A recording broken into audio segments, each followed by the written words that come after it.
예, 수고 많이 하셨습니다. 전통적으로 사회복지사를 소셜 워커라고 하거든요. 그래서 여러분들이 이제 취직을 하게 되면 이제 그런 얘기를 많이 듣게 돼요.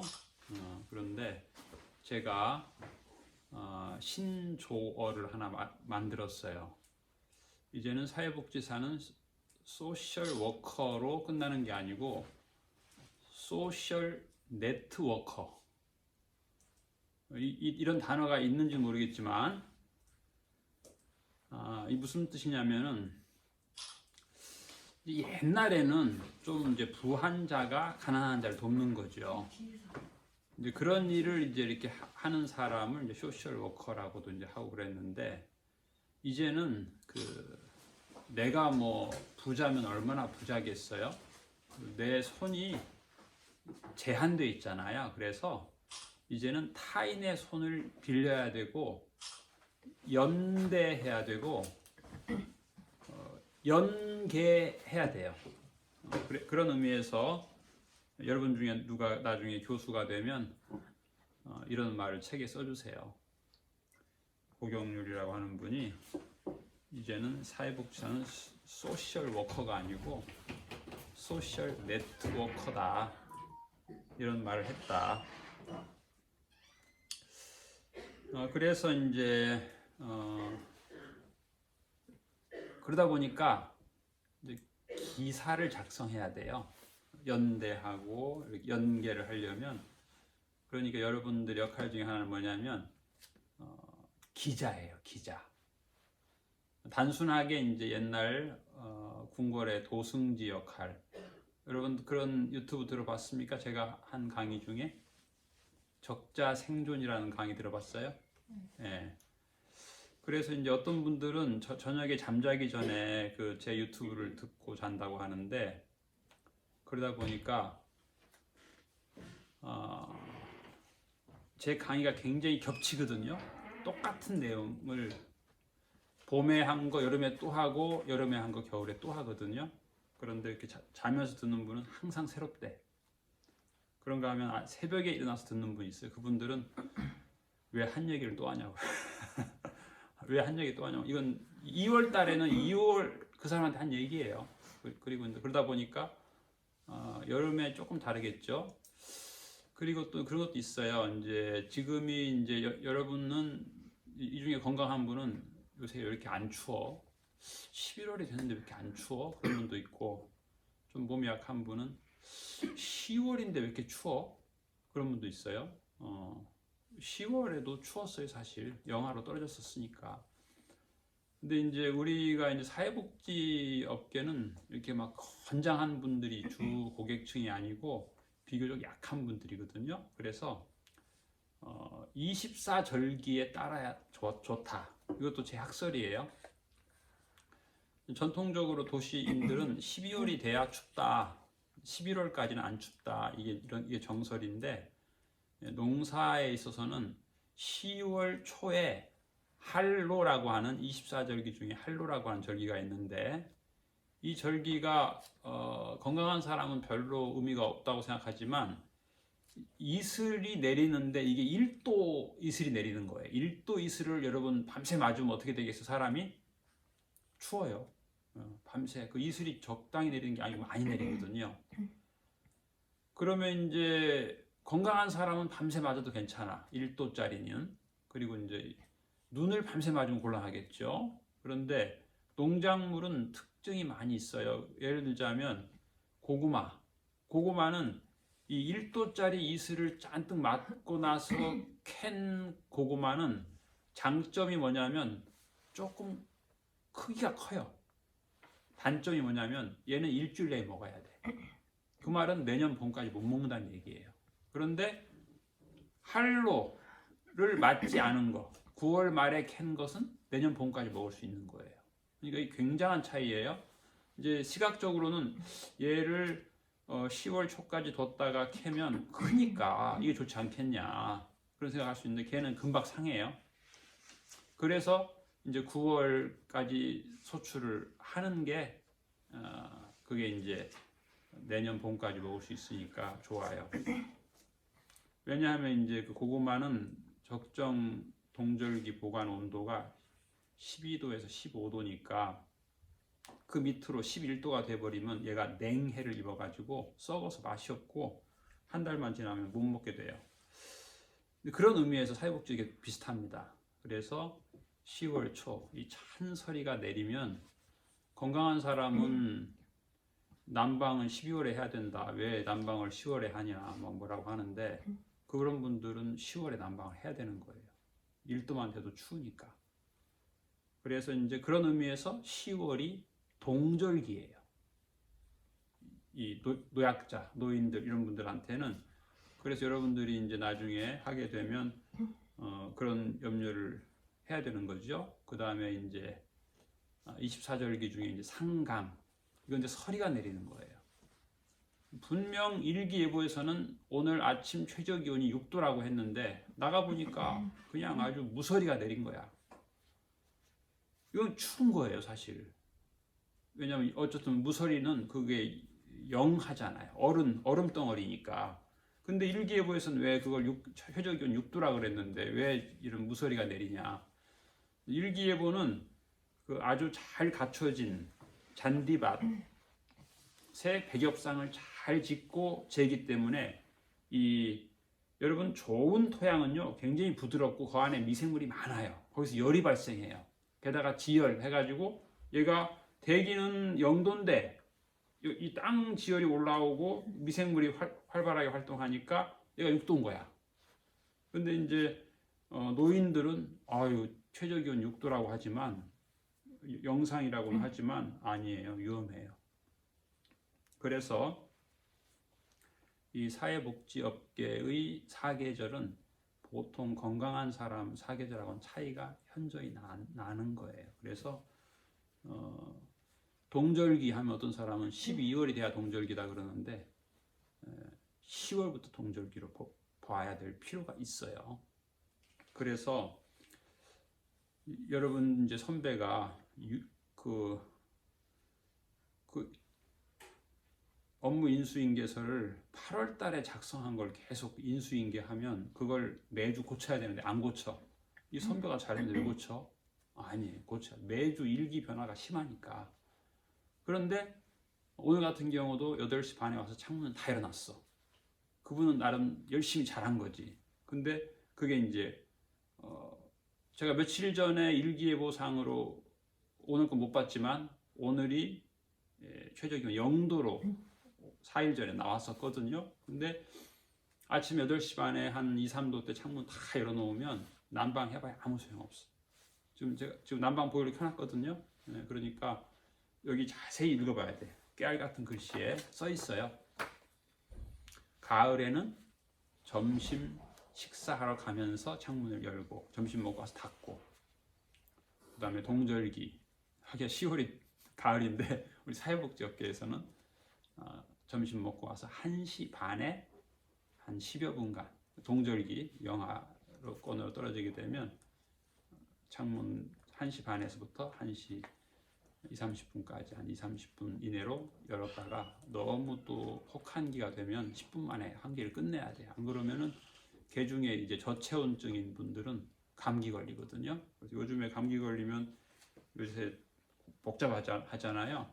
자가격리 해야 되고 복잡하니까 조금 불편하더라도 그 노약자 중심으로 이런 걸 운영해야 되고, 그래서 결국 24절기에서 가장 중요한 게 온도 관리예요. 여름엔 너무 덥지 않도록 관리해야 되고 겨울엔 춥지 않도록 관리해야 되고, 그리고 이제 사실 더 중요한 게 뭐냐면 습도 관리예요. 습도 관리. 습도 관리가 안 되면 습도의 중요성을 모르고 저도 저희 자녀들을 키웠는데, 그렇게 되면 이제 아이들이 기관지, 폐가 약해지는 거예요. 사람은 습도가 굉장히 중요합니다.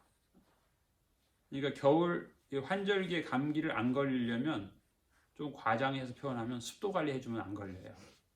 근데 이제 우리가 기온은 상승시키잖아요, 동절기에. 근데 습도 관리는 안 하니까 감기 걸리는 거예요. 혹은 뭐 이렇게 뭐 컨디션이 안 좋다던가 뭐 이런 호흡기가 약해진다던가 그런 거거든요. 그래서 습도 관리를 하기 위해서 화분이 필요한 거죠. 어항이 필요하고. 그래서 이제 여러분들이 이제 어항 관리도 하고 화분 관리 하다 보면 그게 이제 좋은 거예요. 습도 관리도 좋고.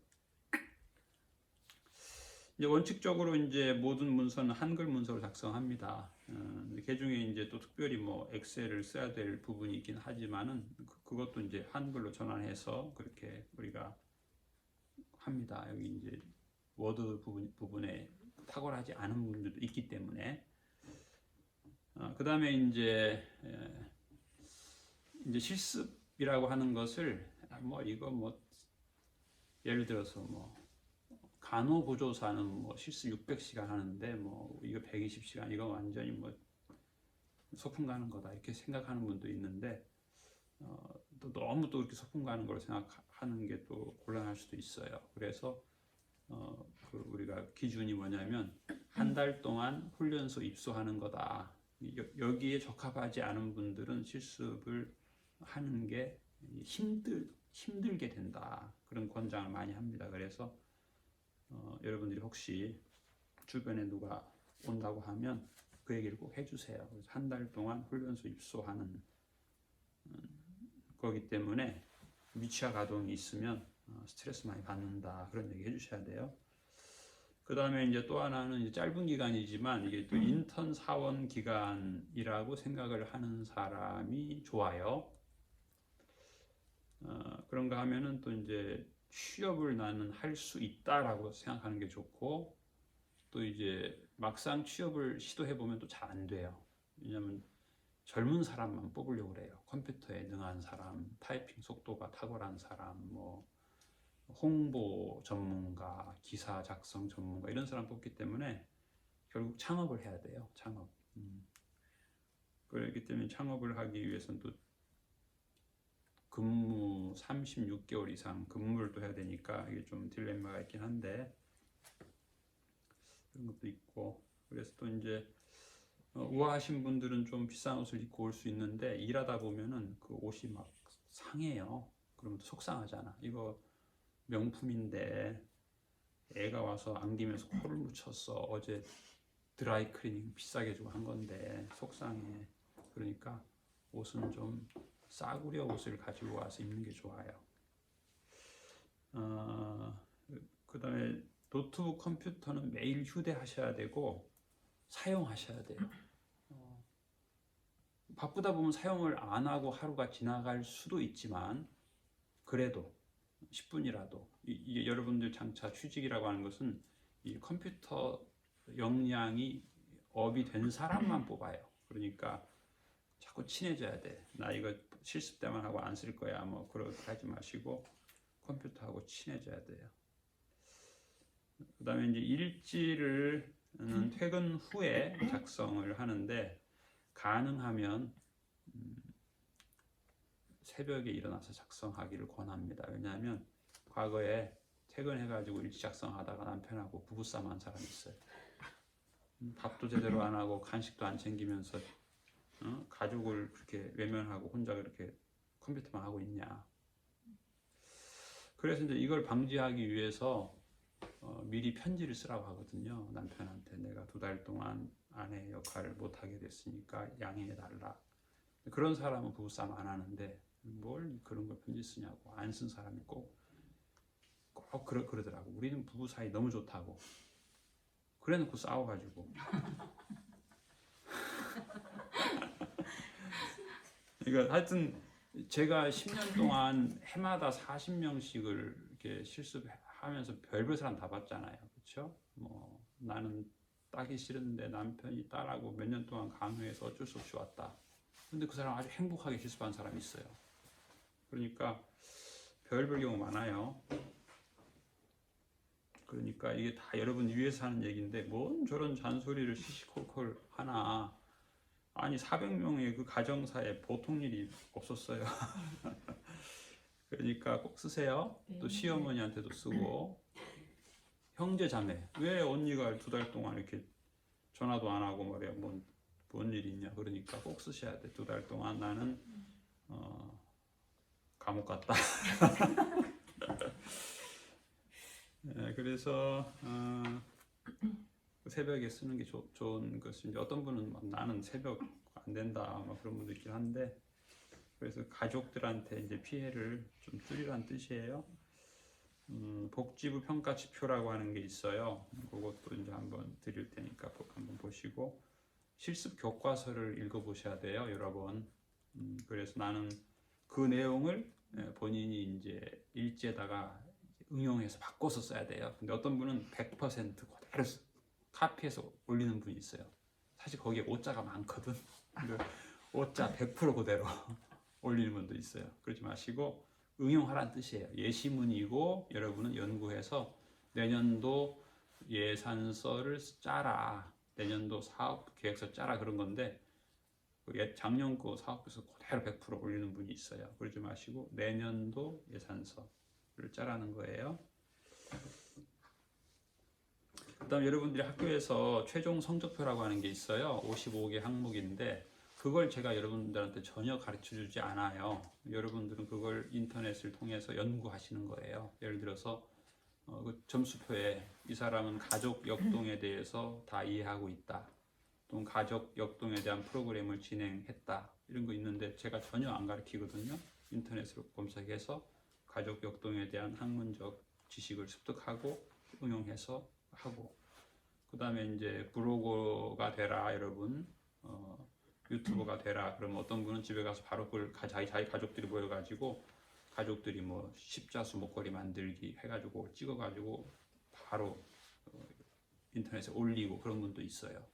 그러라는 거예요. 그럼 그래서 뭐 복지하고 전혀 무관한 것도 하라는 뜻이에요.